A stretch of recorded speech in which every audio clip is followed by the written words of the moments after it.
Good morning, my name is Jacob Folger. I'm an artist sculptor, and today we're going to make a cat lover's fairy house with a stone.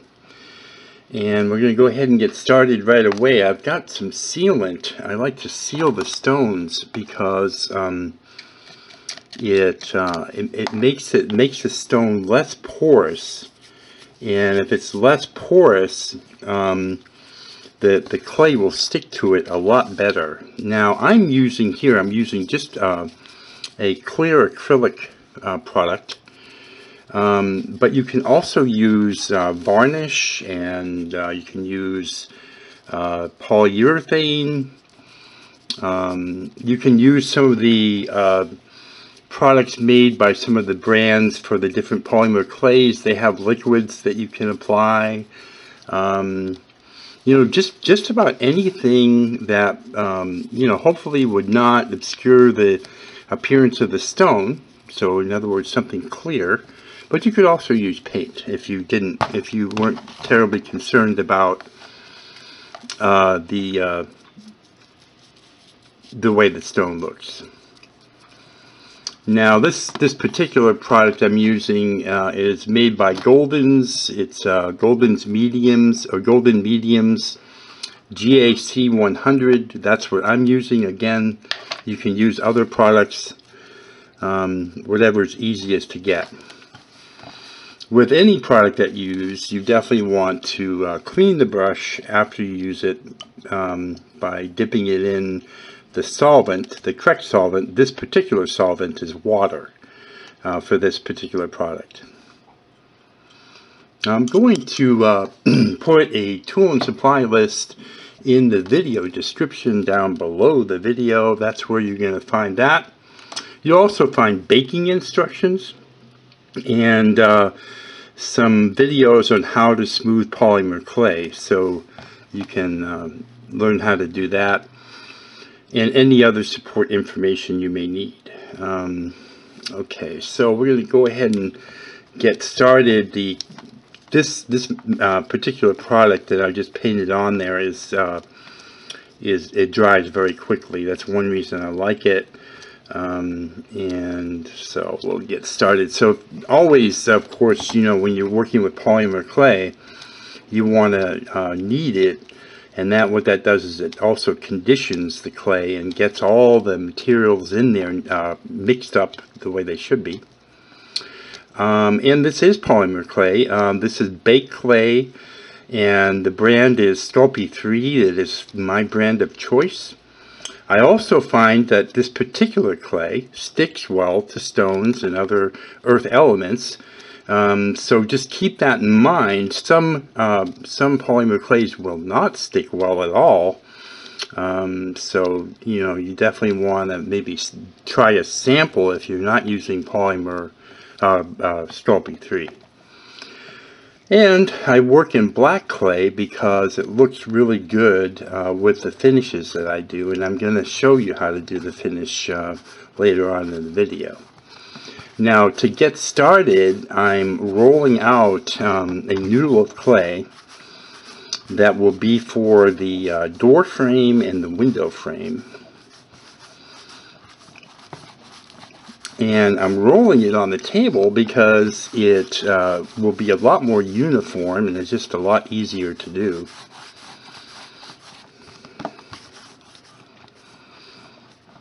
So just roll this out.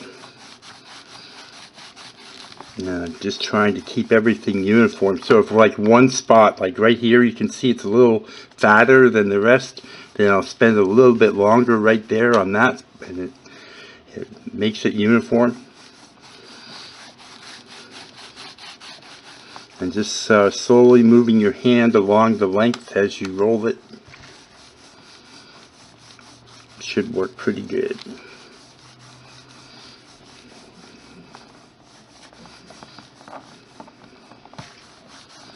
I'm just going to take it down a little further. I want to try to get a little skinnier.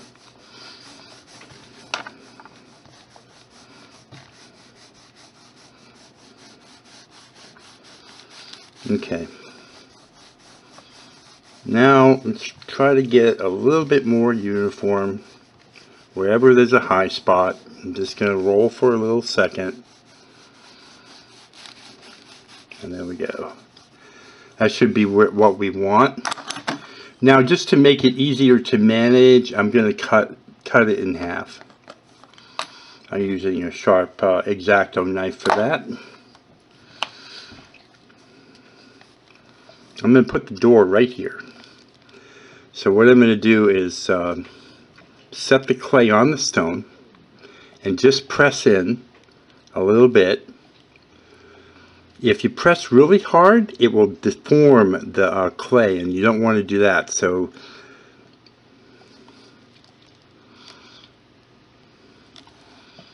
now if you hold it this way so that it's, you know, this side up, flat up, it's easier to get it to stay on there for a minute until you get it into place. And then you can just press gently. Again, not looking to deform it. And then you can turn it up to make sure you got it where you want it. Then you can take your knife and just cut that end off, even with the other side. And then another thing you can do, again, try not to deform it, is you can take your finger and just kind of shake it or almost rotate it while applying pressure, and that will seat it better into the stone.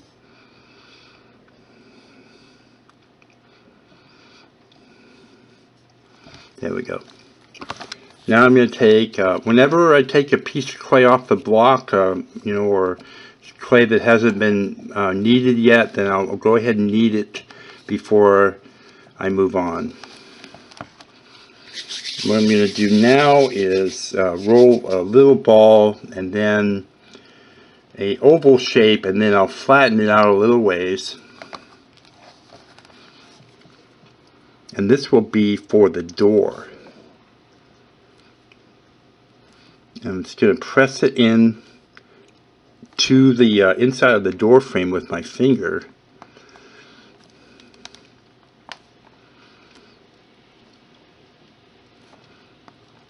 Now, something also you should know is, and a lot of people ask me, is the rock or stone at risk of you know, exploding or something like that in the oven? I have done many sculptures with stones. I love doing it. Also with seashells and pieces of wood, and I have personally not ever had a problem like that. The oven temperature for Sculpey 3 is 275 degrees, and you know, the average bake time is under an hour, and it's just not hot enough for long enough to cause any damage like that. I'm going to take this tool because it's a little bit longer, and I'm going to cut off the bottom of the door like that. And then so now we have something to work with. If I had not put the clay there, I wouldn't have any way to add any detail to the door. And what I vision for a door is to be made up of wood planks. And so what I do is I take my sculpting tool here and I draw in or sculpt in wood planks. Just straight lines going from top to bottom, or as straight as possible.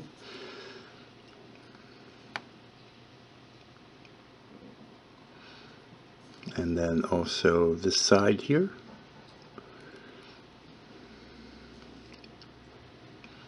And here. Like that.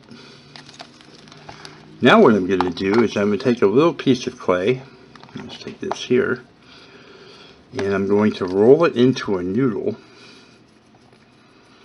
A small, a very skinny noodle, like that. Let's see, I need my paintbrush here. And this is the back end of the paintbrush, and I frequently use these for various things on the one while I'm sculpting. I'm going to take this noodle of clay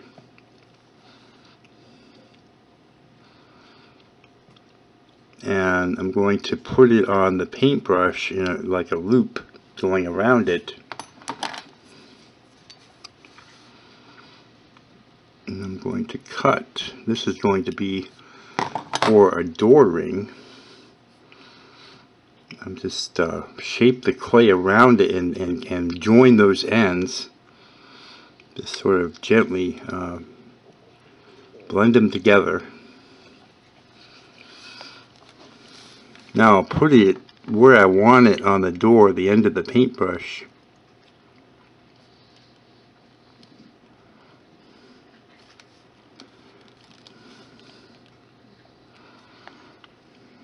This is sometimes, if you take the time to do these little things like this, you can come away with a really nice sculpture with some really neat details. Then you can take another small noodle of clay and just press that ring into place there.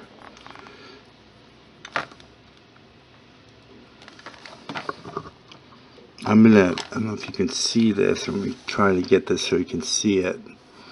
I'm going to put that end of that into the center of the ring and then bring it up like that. I'm going to straighten it onto the center and then blend it in at the top. And I'm going to go ahead and try to move that over a little bit more by using the sculpting tool.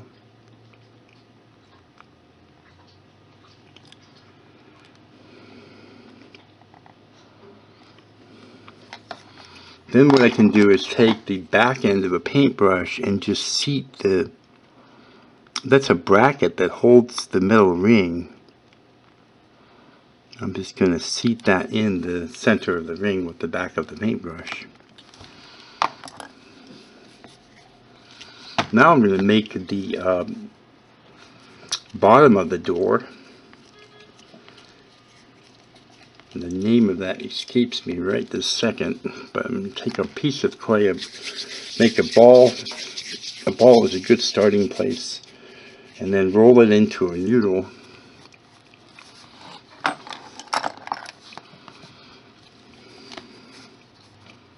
So flatten it out a little bit. I want it to just have a little bit of squeezing pressure on there, so I'm going to put this like this.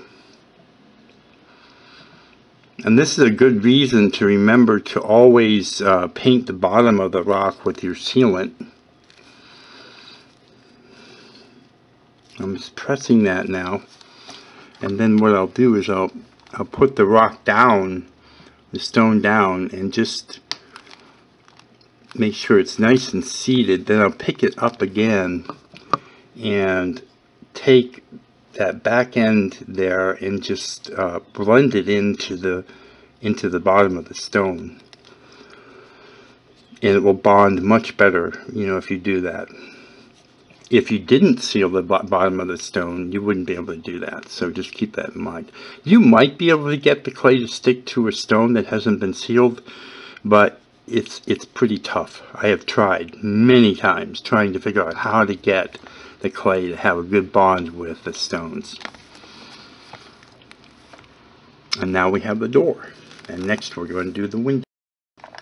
Okay, so with the same noodle that we had before for the door frame, this was the other end, we're going to make a circle-shaped window. And I'm just kind of forming the shape of a circle.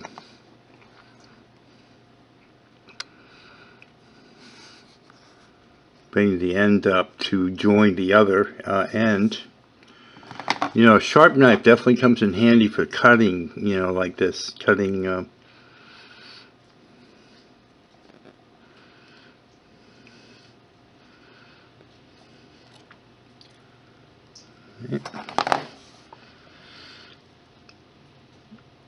and pulling the noodle away. I do it really gently so it doesn't disturb the other parts, and I just kind of because it sticks a little bit.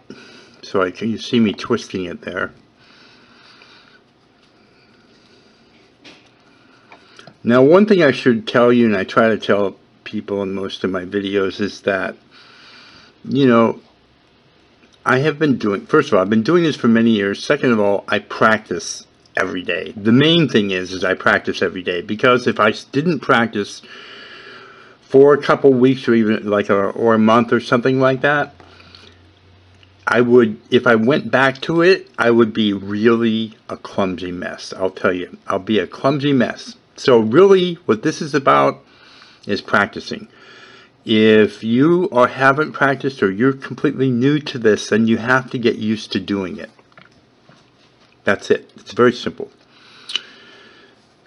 Be patient with yourself. You may not be able to do this as fast or as nice as I do it right from the onset, but if you practice every day, even a little bit, you'll get good at it, and you'll be able to do it a lot easier and have a lot of fun. It's a lot of fun doing this stuff. I'm just using the tool to blend it in the back. And so definitely you want to be patient with yourself. Now I'm going to take a little bit, and I'm going to make kind of a smaller noodle to go in to define the 4 lights of the window. So the 1, 2, 3, 4. And in order to do that, we need to put a little cross in there.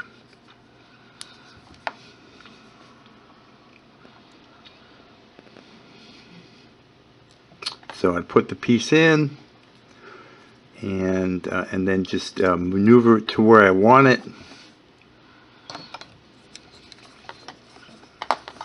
I can use a sculpting tool for that. There's a lot of benefits to working with stones and other earth elements. I'll name a couple for you. For one, I'm going to use far less clay than if I used clay for the whole thing. That's one thing. Also, you know, it just gives the piece a lot of character to have it made, you know, into a stone. So that's another reason. And also, you know, stones will last pretty much forever. So as long as it's not bumped around too much, it will probably last a very long time. So there we go. So that's the first one. Then we need 2 others. And what I usually do is roll a little ball, roll it into a slight oblong shape, and just insert it in there. And I'll go ahead and do the other side as well.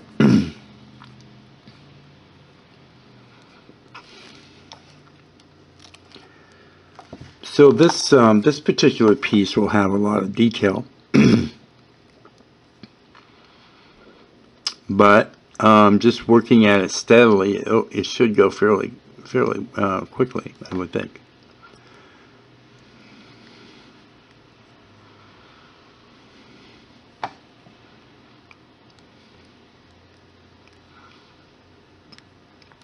And don't worry if it's rough, because there'll be plenty of opportunity to go back and smooth it out.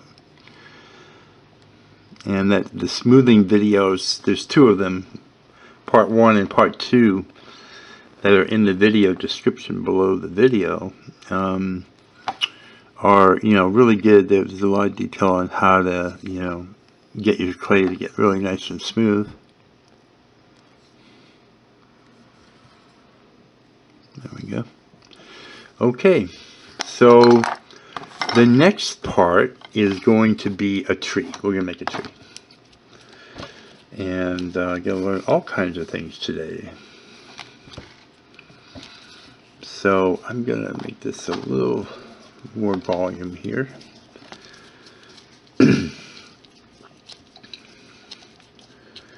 And I'm going to, so I've got it conditioned. I'm just going to push this out of the way. You know, you might not have noticed, but I put this on a piece of paper because then I can move it around real easier, and also the clay can't stick to the table. So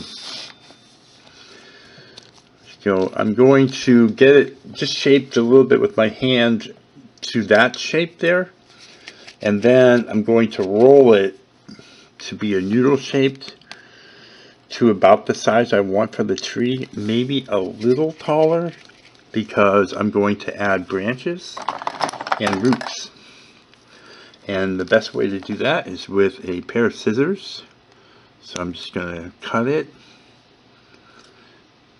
and cut it. So I've got 3 beginnings of branches, and then I'll go down to the base, smooth that out a little bit,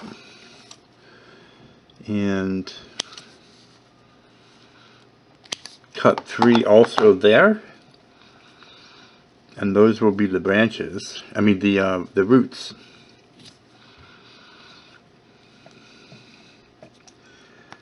And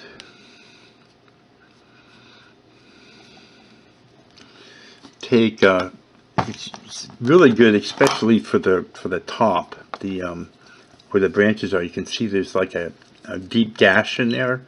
Is take a little bit of clay and put it in there, and that will just make it stronger. And you can take a sculpting tool and just kind of smooth that out in there. It just makes the branches a little bit stronger.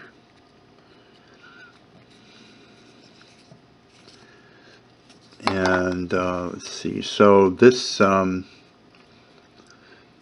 this branch here is a little skinny, so I'm going to take a little bit of clay and just put it alongside of it, and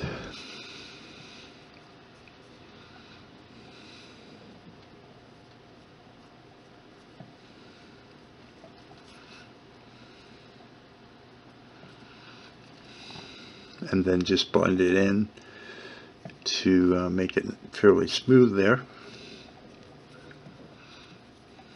Now I'm going to start bringing out these branches.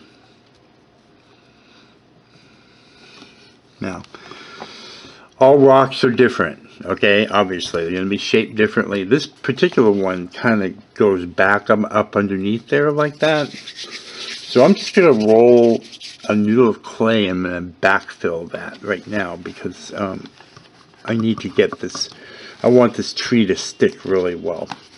So I'm going to fill that in.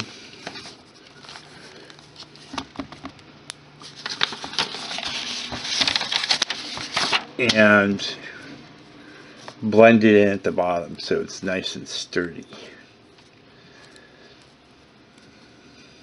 Like that.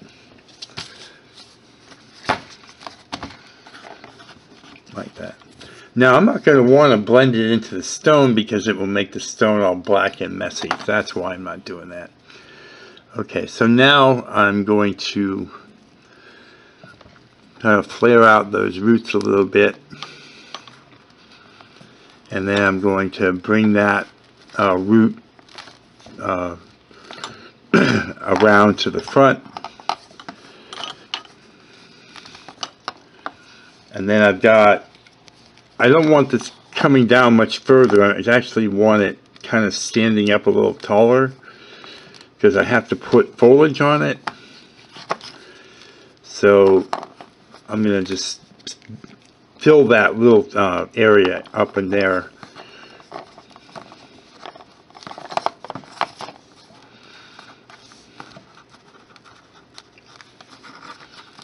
And this is where, you know, I mean, some sculpting is like doing the door and window where it's like, you know, you're just piecing it together and that sort of thing. And then there's other types of sculpting where you're actually, you know, taking the clay and making it, you know, like this, you know, where you're filling it in, you're taking little bits of clay and you're doing that. And it's not that hard to do, but, you know, you have to practice just like anything else. So now I'm going to kind of, remember I showed you about rotating your hand or shaking your hand to work the clay into the stone. That's what I'm doing there. Now I'll take a sculpting tool and just carve this back a little bit.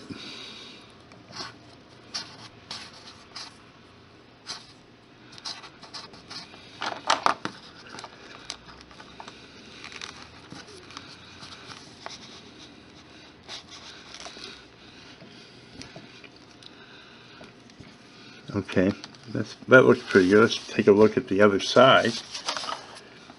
Oh, it looks alright. Let's straighten out the tree a little bit.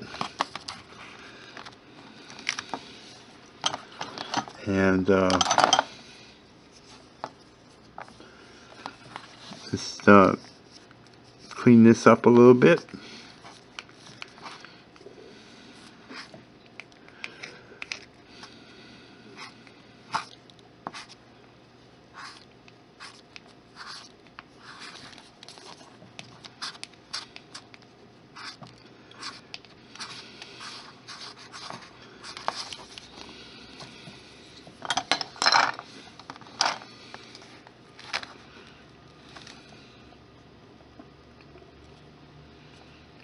Go ahead and kind of smooth it out a little bit.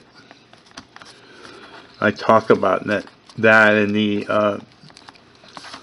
videos, the smoothing videos, that you can actually, you know, take some time and just do some smoothing while you're making the piece.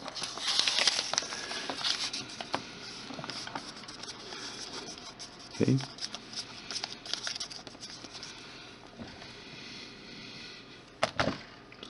Alright, you can also make a tree look really natural by putting in like a knot hole. I frequently do that. It's almost like a little signature of mine.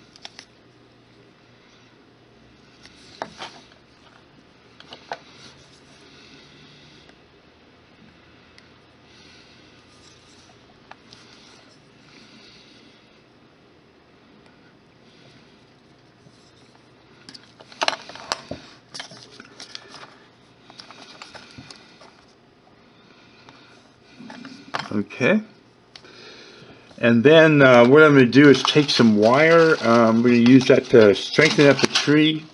This is 18 gauge galvanized steel wire. I got this at the hardware store, and I use it a lot. I'm just going to cut off a piece to make it more manageable in front of the camera. Pardon me, I got a little bit of a frog in my throat. So I'm just going to take piece of wire here and measure it for the tree. I'm going to leave it sticking up a little bit because I'm going to put foliage on there, and I think it will can have two purposes. Well, I do want to make sure it's straight, and then I just send it down the center of the tree. It's coming out the bottom there a little bit, so I'm going to back it up. And then I'm going to cut it off right about there. There we go. Now I want to make some mushrooms to go around the base of the house, and also I want to make a mailbox. So I'm going to backfill this again, just so it's, you know, doesn't have a major undercut there. And I'm going to start off with a mailbox. And so I'm going to roll a ball to start with, then I'm going to roll a noodle.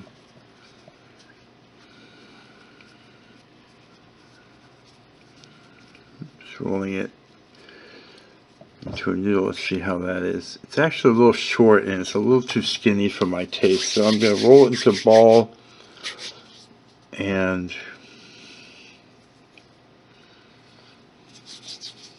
there we go. And then I'm just going to place it here next to the door. This is the post for the mailbox, and then I'm going to roll a little noodle a ball, start with a ball and then into a noodle, and then I'm sort of just going to flatten it on the ends.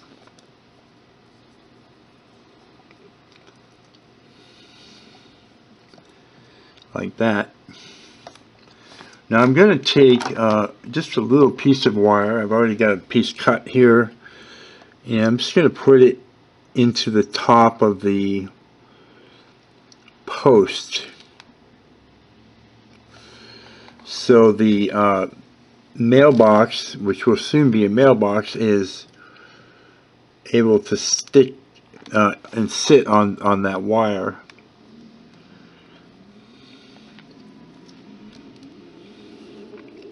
Like that. And then I use wire a lot, by the way. You probably see me do it. I didn't always, though. It was a learning process. I am a self-taught artist, so I am learning also as I'm making things sometimes. I'm going to take the back end of the paintbrush here and put in a hole for where the mail will go. There we are. I can probably widen that up a little bit.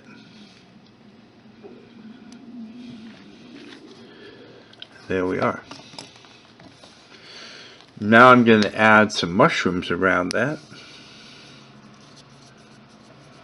Okay, to make a mushroom, the way we do that is we start with a mushroom cap.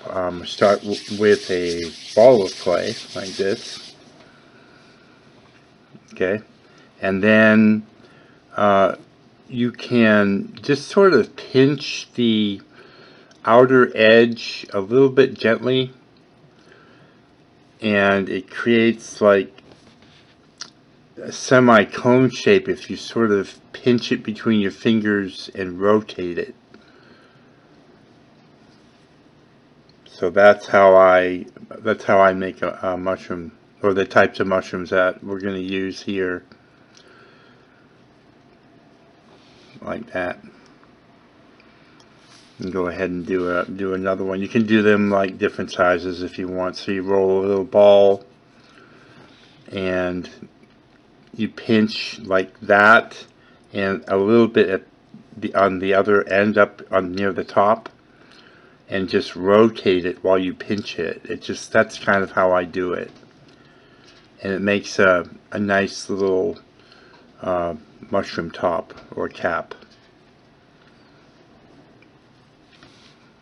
And then to make this stalk, and I'll cover that again also, is you roll a little ball and like that, and then you kind of roll it a little bit on one end, and it becomes a cone shape, and so that is what the stalk looks like.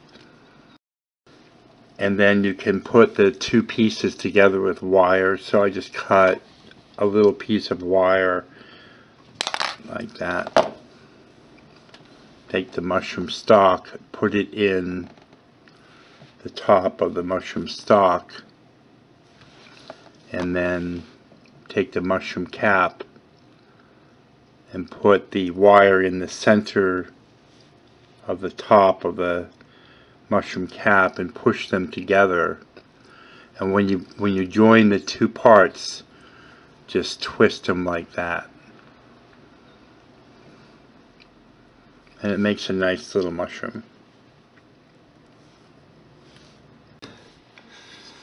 And then you can just go around and put them around the base.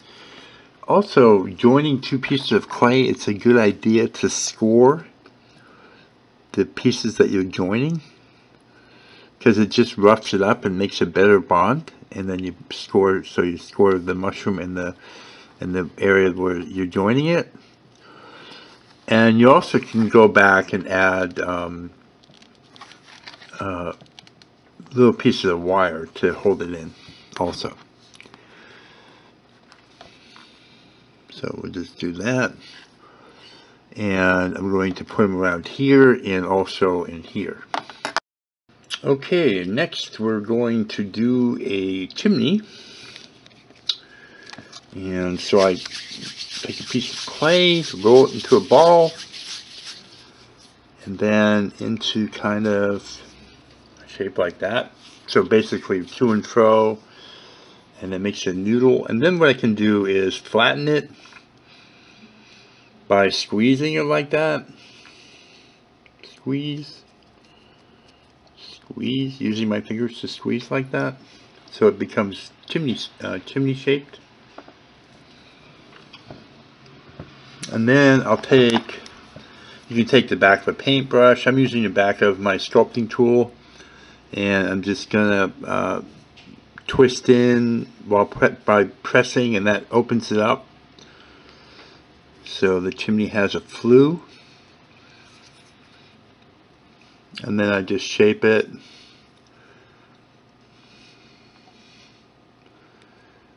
like that.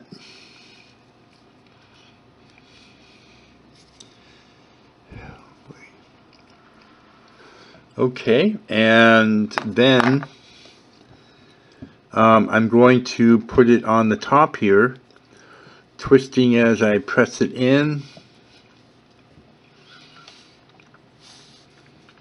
Now, I don't want to blend it because it'll mess up the stones, so I'm just kind of pressing it into place. And because it is a fairy house that we're making, I like to try to make it do something, you know, a little bit funny, so I usually have it go off, you know, to one side like that. So that's the chimney. Then I think always I try, if I can remember, is to put a bottle on the front porch or front steps. So I roll a ball, I roll it slightly oblong like this, and then I take my fingers here or like this and just roll the uppermost part so that it's creating a neck of the bottle.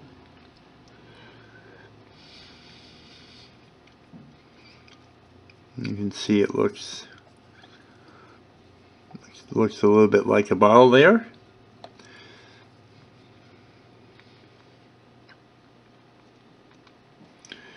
And then I can put that, I can score the back of it like that. I'm going to put it, I think I'm going to put it here.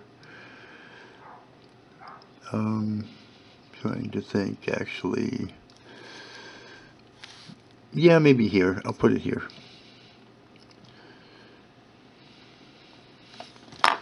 And then, yeah, we'll just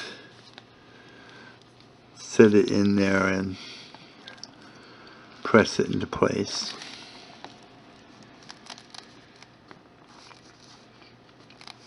I'll straighten it up a little bit. There we go. Now we got a bottle, and you also can take a small tool and just put an opening in it like that. Because, you know, it's really fun if you put little details in like that. Now, next part we're going to make is a treetop. There's a couple ways to do this. One way is to finish your sculpture completely with everything but the treetop. Bake it for, you know, a little while, maybe a half hour or something like that. And then after it cools, come back and put the treetop on. Make the treetop for it at that point. Because your tree might not be very sturdy. That's the reason why I'm saying that. And it may not hold the treetop. But I have strengthened my tree with wire, and I think it's going to be okay. So I'm going to roll the clay here into balls to make my foliage. And so I just move this out of the way. So there's a lot of ways to make foliage, and I have played with a bunch of ways, and this is what I came up for myself. And this is, if I'm going to make foliage. You know, I like to show how to do different things on here. Sometimes I use live moss, sometimes I use fake moss, sometimes I do hard tops. I call them hard tops when I make the foliage. So we're going to roll several balls, all about the same size, match them up to each other, make sure they're the same size, add clay if you have to, and you want them to be fairly smooth. Okay, we have our balls, and now we're going to put them together. You know, it depends on the size of the treetop. I'm going to make this one relatively small. So I'm going to use 4 balls. Score the parts to be joined. Like that. And then twist them and apply pressure at the same time. I'm going to join a ball here.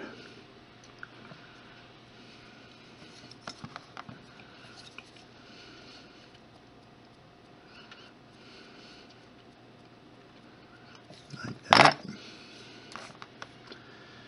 And twisting, applying pressure.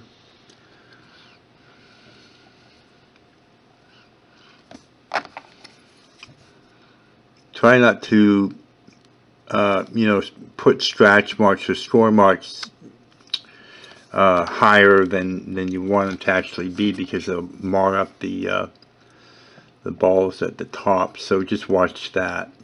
I just did that myself. You can see the little marks there. Have to pay attention to that. Now once I've got it together like this, I'm looking to kind of just squeeze it together and make it nice and tight, and a nice decent bond to you know, to itself. You could essentially add more.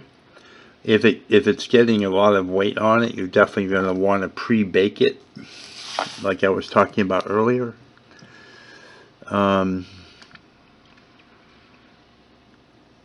And then you also want to, you know, score the tops of the branches where it's going to join, and also the bottom of the foliage. So you could set it up there and make a mark about where it's going to join and score then.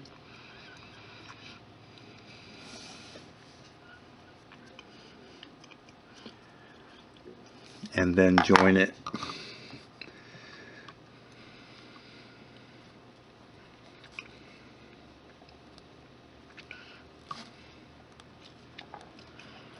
Just you know, just take your time and join it to the treetop. I like the branches to be showing a little bit.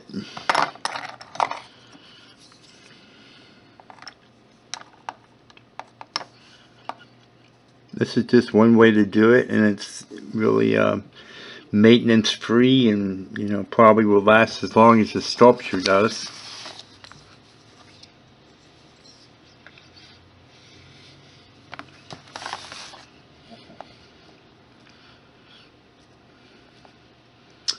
You know, if you flatten the balls a little bit, you can it will cause them to become broader also.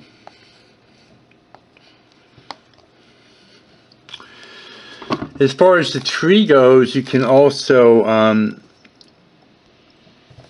you know, add texture to it by sculpting in lines like this.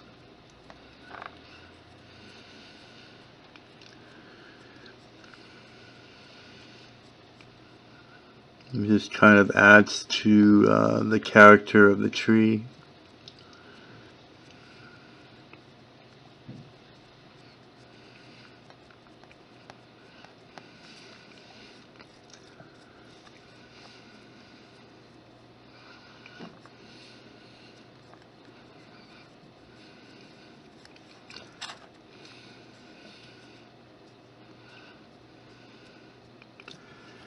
And also, once you put your it's tree bark, basically you put the tree bark detail in, you might have some little hairs from that, clay hairs coming out, and you can just pat it like that.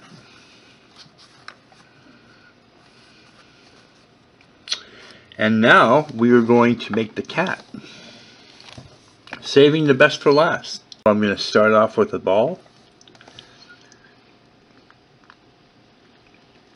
I'm going to put my fingers on either side and I'm going to roll it. This is basically making the neck and the beginning of the body, because if I didn't do that, then after I make the head, I'd have to figure out some way to get it on the body, and it just would be really hard.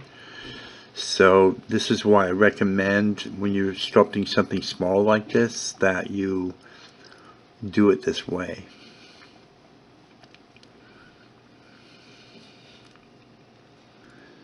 Just gonna prepare the surface a little bit. I want to make sure that it's nice and smooth. So I'm going to start putting an indentation in for the eyes and the bridge of the nose by applying my finger. You could use a tool, but it's really best if you can use your fingers, because your fingers are soft and tools are rigid. And tools can put marks in that you don't want. And when you're working with something this small, you really want to try not to have a bunch of marks on it if you can avoid it. I will use tools, but not at first. You can see the little indentation there. Now what I'm going to do is I'm going to make a very, very small ball for the tip of the nose. I'll lay this down for a minute. That size looks good. Okay, and that will go on where the tip of the nose should go.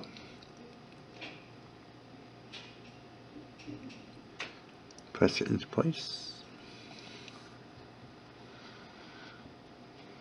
I'm going to try to gently blend that into the bridge of the nose.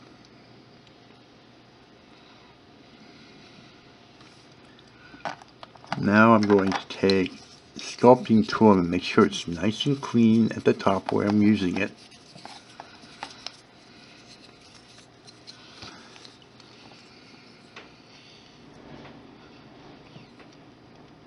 And I'm going to just gently, no rush here. I'm going to blend it. I have a little bit of shake to my hands, so I'm using my ring finger on my right hand, touching the other hand to steady both hands.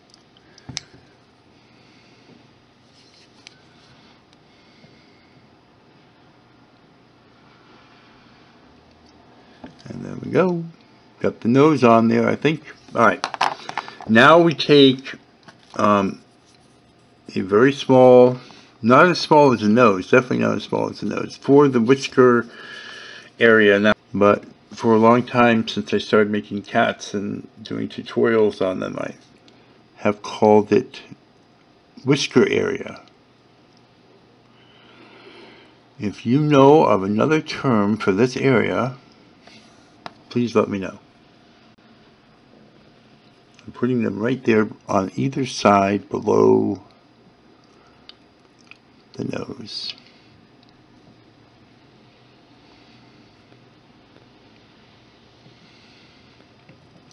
So that's kind of where they are. I know it's a little blurry there. I'm trying to adjust that so it's not, so you can see it. And then blending those in to the rest of the head.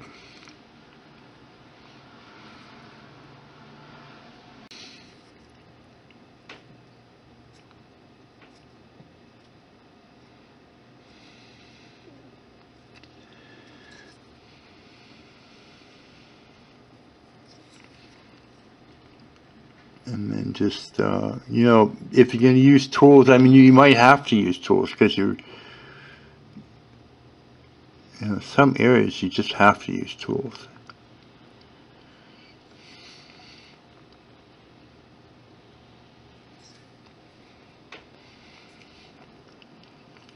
So those little whisker area parts can be, you want them to be fairly well joined, you know, fairly close together.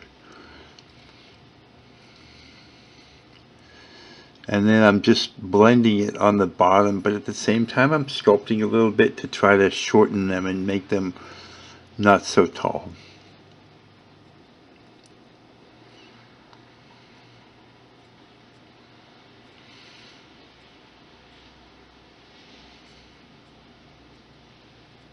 There we go. Now we'll take a small ball. His face is a little long, but I think it'll be okay. Make a little ball here.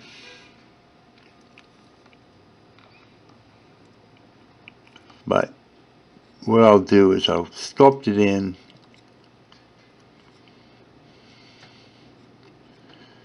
and shorten it up.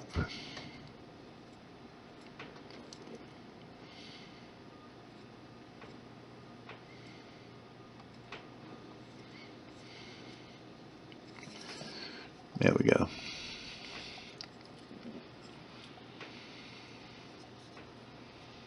Now I'm just patting it a little bit just to smooth it out. Now I'm going to take an X-Acto knife and put in slits for closed eyes or dozing eyes.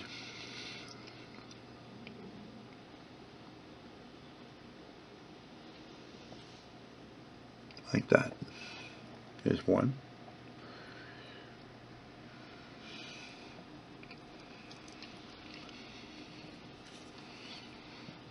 And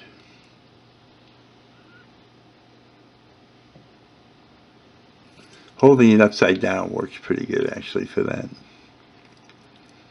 He's cute. I like him. Just got a little.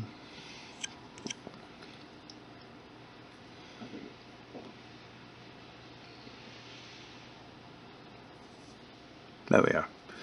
Now I'll do the ears and we'll be on our way. Just take your time, and the best thing to do is just do lots of cats, you know, in all sizes. You start off with 2 balls the same size. So 2 balls the same size. That way, at least the volume size of the ears will be the same. Roll them at a slight angle, with your fingers at a slight angle, and so that it makes kind of like a point.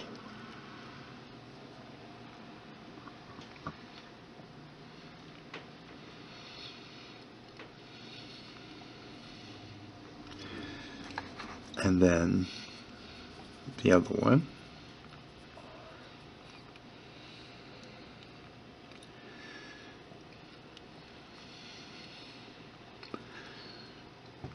Alright.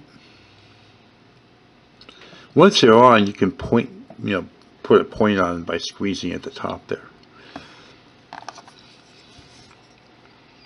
And then gently with the tool, go around and smooth the, or blend the ears in.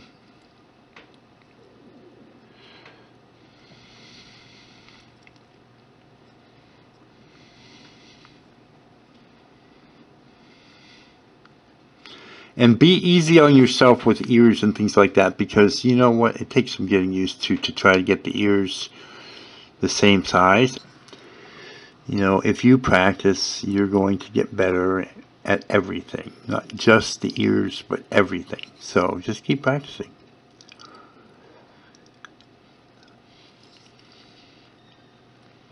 I took a couple years off when I came back.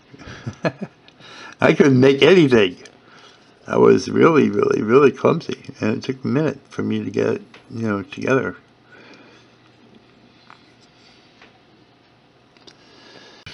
So he looks pretty cool.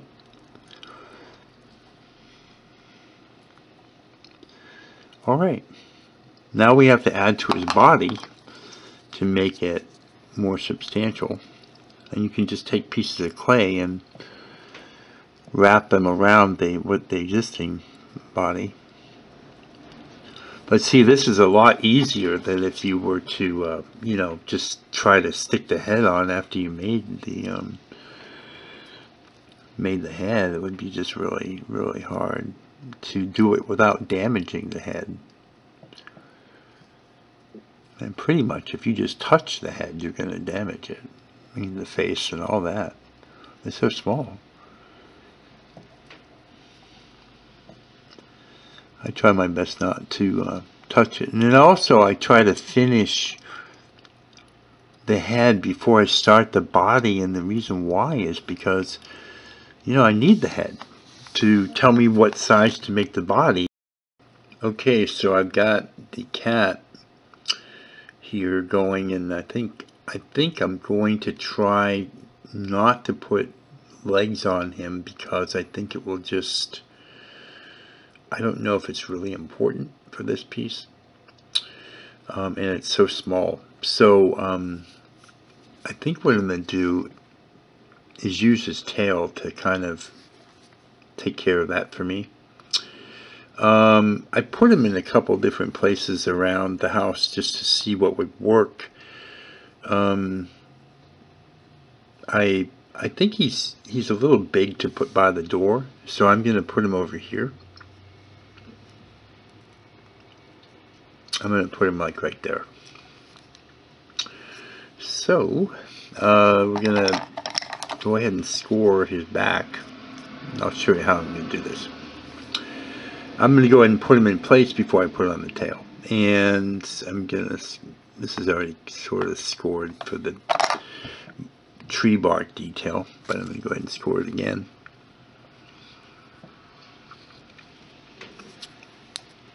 And I'm going to press them into place here. Also, kind of shaking or rotating like that.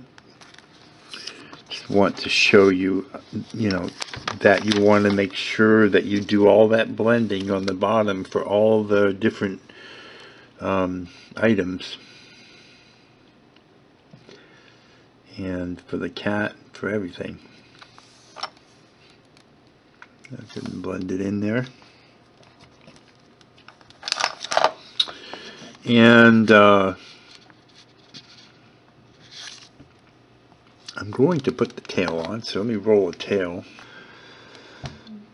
Now I have this, I figure I'm probably going to use this about that much.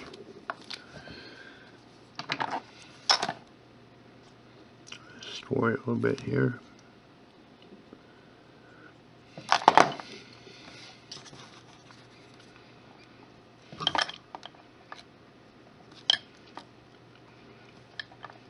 Join it on there.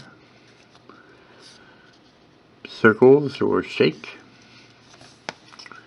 And let's blend it in.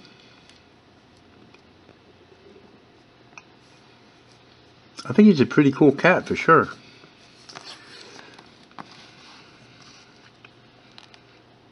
And then gently bring the tail around.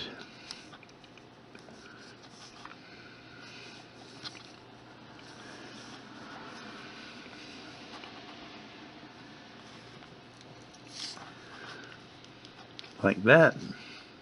And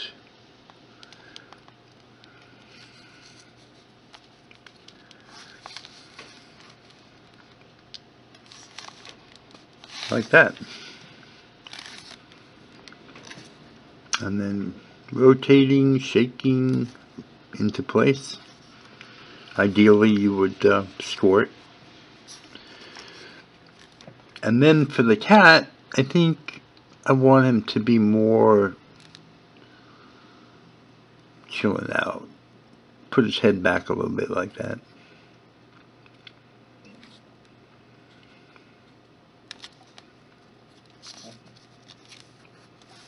Oh, it's pretty good. I like it. Okay, so now we're going to finish it, and I work with Reflex pigments. That's like my finish of choice. Comes in many different colors, and so I'm going to set that up. Okay, I'm going to show you how the best way to do this. So when you're working with one of the colors, the best thing to do is to dip your brush into the powder, but just a little ways, because it's very fine for one, and it goes a long ways for two. Once you've dipped it into the powder, I'll show you this here. Use a lid like that, the lid of the material. Get a little bit on the brush and then put it into the lid, and that's what you work from. Okay, for sculpture like this, I may use a couple brushes, loads, or what do you want to call it. I don't recommend scooping it out and using it that way, because it'll be hard to get back in, and it goes a lot further than you might think it will. Okay, so I have a few lids here that are ready, and this is silver. I'm going to put all the colors that I'm using in the video description with the tool and supply list. When I get it on the brush, I dab off the excess so it doesn't like go all over the place. Silver on the mailbox. Silver on the door ring.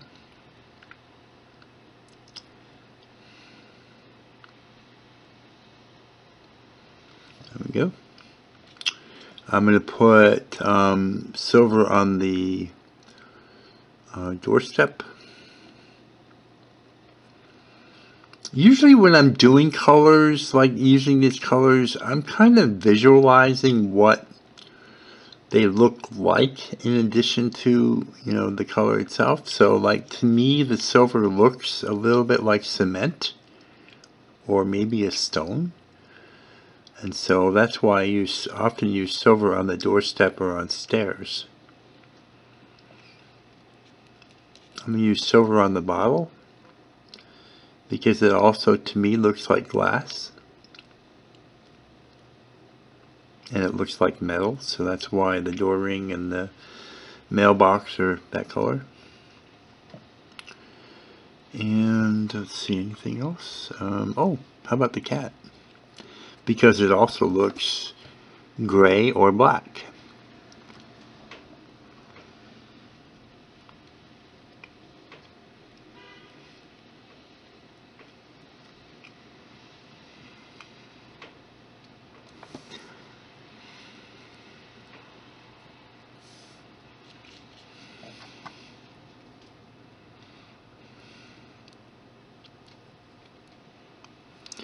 Now for me, I'm looking for kind of a subdued antique look.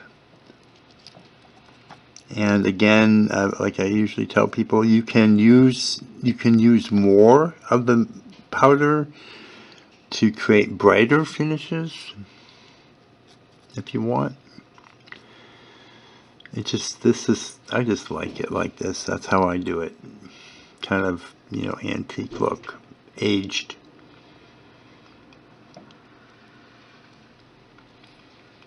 Okay. Next, I'm gonna do. I think purple on the door would be nice. Let me do purple on the door. I have a rag in my pocket, in my lap, that I use to clean the brush. You should clean it in between colors, because if you don't, you'll get the colors mixing and be messy.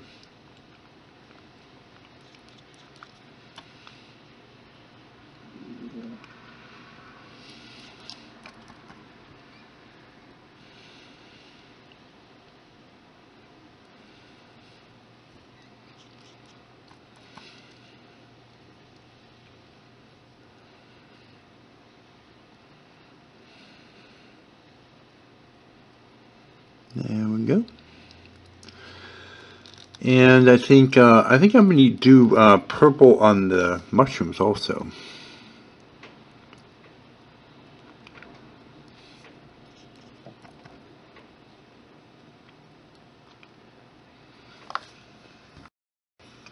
I also did I did bronze on the post for the mailbox and some of the stalks for the mushroom stalks.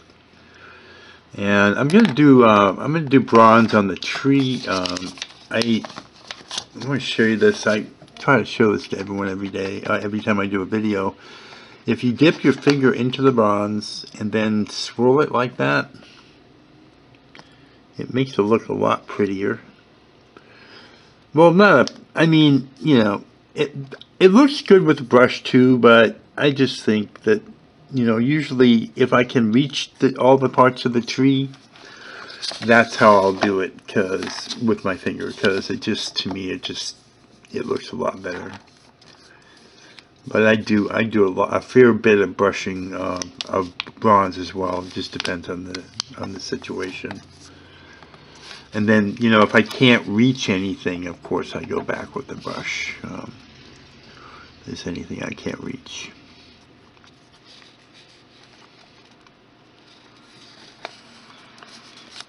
And then I'm going to clean my brush and, oh, you know, actually, I think I'm going to do the chimney in bronze. So let me just get that in bronze.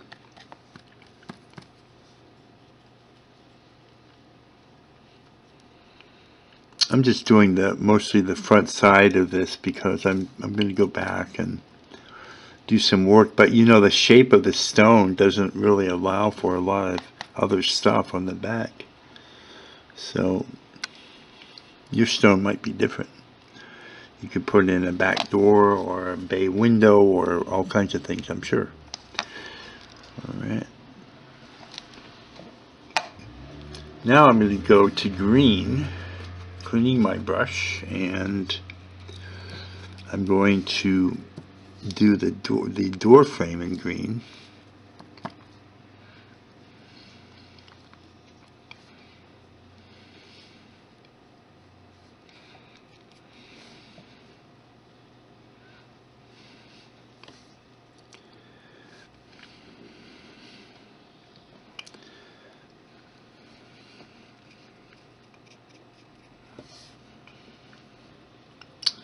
And the window.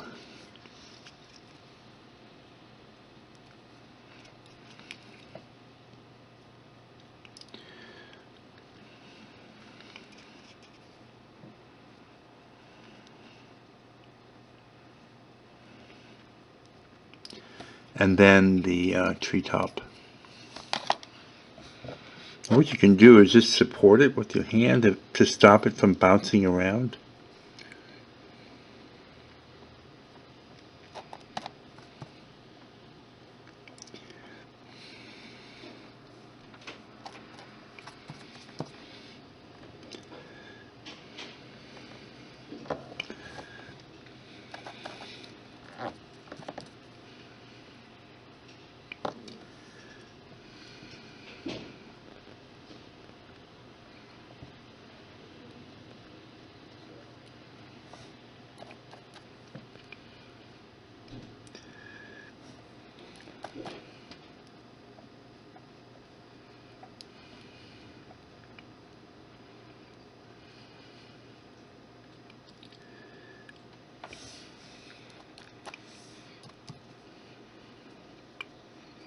It's a big area, so you have to kind of make sure you cover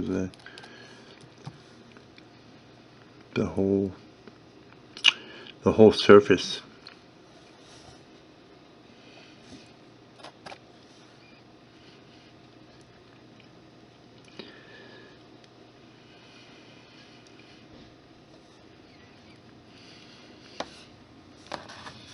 And there we go.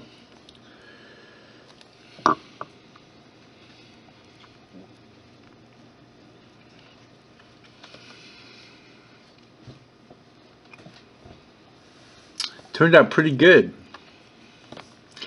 So, if you like this kind of content, please subscribe to my channel. I do a lot of videos along these lines, and please give me a thumbs up on the video. Tell me what you think of it, and leave me a comment. And if you have any questions, photos that you want to share, conversation, or anything like that, you can send them to my email, which is on the About section of my channel page. Thank you so much for watching, and have a great day.